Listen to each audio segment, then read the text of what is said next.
1 பேதுரு 2வது அதிகாரம் 15ஆம் வசனம். நீங்கள் நன்மை செய்கிறதினாலே புத்தியீன மனுஷருடைய அறியாமையை அடக்குவது தேவனுடைய சித்தமாயிருக்கிறது. ஆண்டவருடைய வார்த்தை மீண்டும் சொல்லுகின்றது, நன்மை செய்யும் மூலமாக மற்றவர்கள் உங்களுக்கு விரோதமாக செய்வதை நீங்கள் தடுத்து நிறுத்துவதுதான் தேவனுடைய சித்தமாக இருக்கின்றது.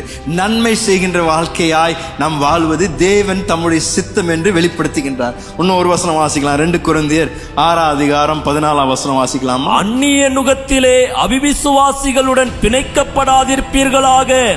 நீதிக்கும் அநீதிக்கும் சம்பந்தமேது? ஒளிக்கும் இருளுக்கும் ஐக்கியமேது?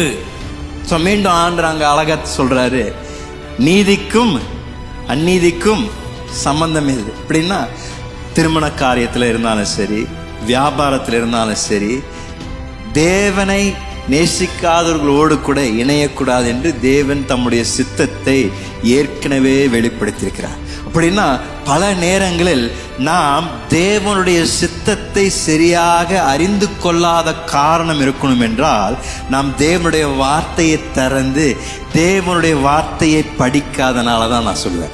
தேவனுடைய வார்த்தை நாம் படிக்க படிக்க படிக்க தேவன் நம்முடைய இருதயத்தை தம்முடைய ஞானத்தினால் நிரப்பி நாம் எடுக்கின்ற எல்லா தீர்மானங்களை தேவன் நம்மை அற்புத விதத்தில் வழிநடத்த தேவன் வல்லவராய் இருக்கின்றார்.